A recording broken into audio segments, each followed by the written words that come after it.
A very good morning, student. The next question from the seventh lesson, properties of matter. State Hooke's law and verify it with the help of an experiment. This is very important question. Detailed question answer from your seventh lesson. State Hooke's law and verify it with the help of an experiment. So Hooke's law, what is the statement of Hooke's law? Stress is directly proportional to the strain produced within the elastic limit. So Hooke's law is for a small deformation. When the stress and strain are proportional to each other, it can be verified in simple way by stretching a thin straight wave stretched like spring of length L and uniform cross-sectional area A suspended from a fixed point O. Here, this is a fixed point O. A pan, this is the pan, and a pointer. Here, pointer, this is the pointer, are attached at the free end of the wire. Free end of the wire. Now, experimental verification, Hooke's law.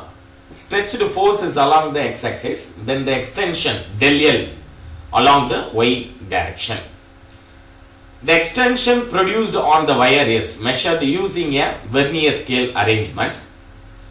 This is a Vernier scale arrangement. The experiment shows for a given load, the corresponding stretched force is F, and the elongation produced on the wire is del L. This is elongation. Actual length of the wire is L.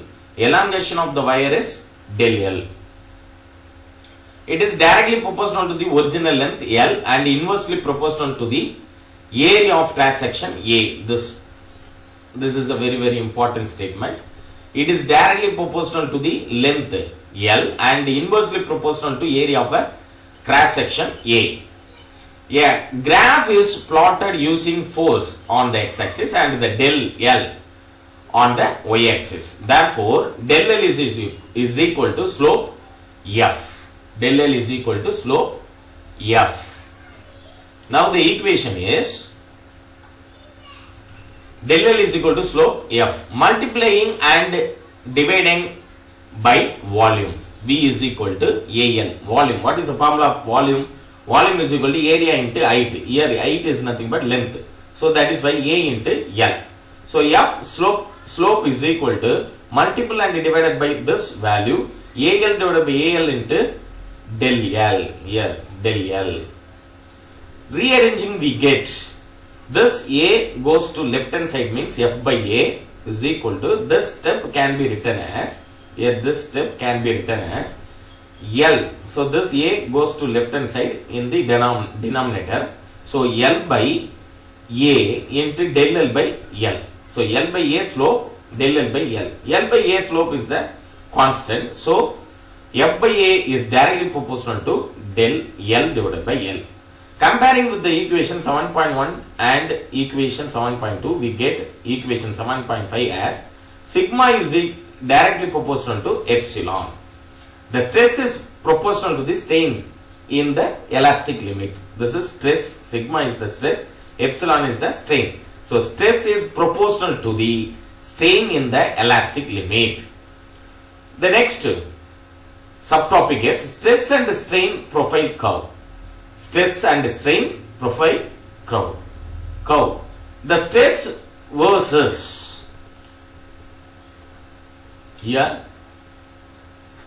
Stress versus strain profile is a plot in which stress and strain are noted for each load and a graph is drawn taking strong along the x-axis and stress along the y-axis. Stress along the y-axis, strain along the x-axis. The elastic characteristics of the material can be analyzed from the stress strain profile. Now, here portion O and A, O to A, portion OA, in this region stress is very small, such that stress is proportional to strain. Stress is proportional to strain, which means Hooke's law is valid up to A. The point is called limit of proportionality because above this point Hooke's law is not valid. Above this point Hooke's law is not valid. The slope of the line OA here, OA, gives the Young's modulus of the wire. Young's modulus of the wire. Next, portion AB, portion A to B. This region is reached if the stress is increased by a very small amount. In this region, stress is not proportional to the strain.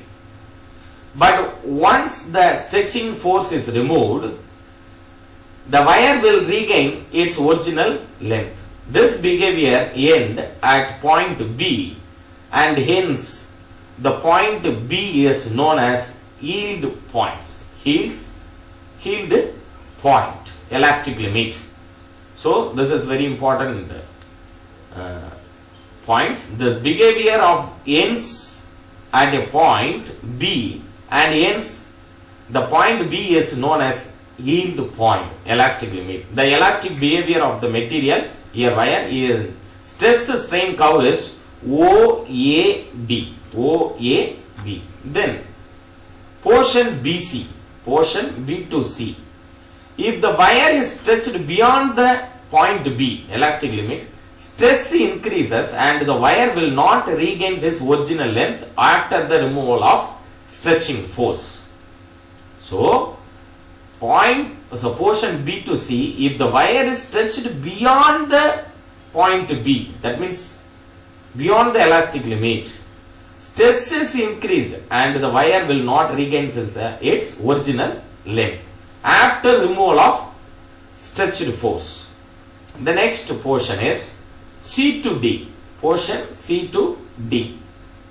With further increase in stress beyond the point C, the strain increased rapidly and reaches the point D. Beyond D, the strain increases even when the load is removed and breaks at the point E. Therefore, the maximum stress here D, beyond which the wire breaks, is called breaking stress. Here this region is breaking stress or tensile strength. The corresponding point D here, this is the D, is known as fracture point because the wire will be broken. So that is why beyond the D limit means the D point is considered as a fracture point. The region B, C, D, E represent the plastic behavior of the material of the wire. What is meant by plastic? After removal of deforming force, object does not regain the original position. It's called plastic. So the region BCDE is called plastic behavior of the material of the wire. The next topic is, the next question is, explain the different types of modulus of elasticity. Explain the different types of modulus of elasticity. Very, very important question, children. Important detailed question answer. Listen carefully. From Hooke's law, the stress in a body is proportional to the corresponding strain provided the deforming is very small. Here we shall define the elastic modulus of given material. There are three types of elastic modulus. First one is Young's modulus. Second one is rigid modulus or shear modulus. Third one is bulk modulus. So what is mean by Young's modulus? When a wire is stretched or compressed, then the ratio between the tensile stress or compressive stress and a tensile strain or a compressive strain is defined as Young's modulus. So when a wire is stretched or compressed, the ratio between tensile stress means beyond the elastic limit, that means beyond the Hooke's law. Properties of the Hooke's law is nothing but that stress is called tensile stress, compressive stress and tensile strain or compressive strain is defined as Young's modulus. The Young's modulus formula is tensile stress or compressive stress divided by tensile strain or compressive strain. So Y is equal to sigma T divided by epsilon T. That means tensile stress divided by tensile strain, or Y is equal to sigma C divided by epsilon C. That means compressive stress divided by compressive strain. So SI unit of Young's modulus is Newton per meter square. Newton per meter square or Pascal. So this is the unit of Young's modulus. So this is very important for your objective type question. SI unit of Young's modulus is Newton meter power minus 2 or Pascal. Because stress, what is the formula for the stress? Force by area. Force by area means Newton per meter square. So what is the unit of strain? Strain it has no unit. That is why stress, unit of stress, it considered as a Young's modulus, unit of Young's modulus. So Newton per meter square or Pascal. Then second one is bulk modulus. Bulk modulus means bulk modulus is defined as the ratio of volume stress to the volume strain. So bulk modulus K is equal to normal perpendicular stress or pressure divided by volume strain. So the normal stress or pressure is sigma n. That means normal stress is equal to normal force divided by change in area. F by del A is equal to del P. That means change in pressure. The volume strain is epsilon V is equal to del V divided by V. Therefore, bulk modulus is K is equal to, here substituting the value, K is equal to stress or pressure. That means del P divided by, here this value is del P. Normal stress or pressure is called del P divided by del V divided by V. So the negative sign here, this is the negative sign. Negative sign indicate when pressure is applied on the body, its volume decreases. Further, the equation implies that a material can be easily compressed if it has a small value of bulk modulus. In other words, bulk modulus measures the resistance of solids to change in their volume. For an example, we know that gases can be easily compressed than solids, which means gas has a small value of bulk modulus compared to solids. The SI unit of K is the same as that of pressure, that is Newton per meter square or Pascal. The rigid modulus or shear modulus, the rigidity modulus is defined as the, what is meant by rigid modulus? Rigidity modulus or shear modulus. The rigidity modulus is defined as the ratio of the shearing stress to the shearing strain. So eta R is equal to, this symbol is called eta R. So eta R is equal to shearing stress divided by angle of shearing or shearing strain.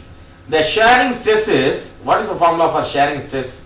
Sigma S. Shearing stress is equal to tangential force divided by area over which it is applied. So that means tangent Ft divided by del A. That means tangential force divided by del A. The angle of shear or shearing strain epsilon S is equal to x by h is equal to theta. X plus x by h is equal to theta. So therefore the rigid modulus, these two values substituting in this equation, we get eta R is equal to sigma S divided by epsilon S. Sigma S value is Ft divided by del A divided by x divided by h. So here in this step, Ft divided by del A, x by h is nothing but theta. So Ft divided by del A divided by theta. Further, the above implies that a material can be easily twisted if it has a small value of rigidity modulus. For example, consider a wire. When it is twisted through an angle theta, a restoring torque is developed, that is tau means torque. Tau is directly proportional to theta.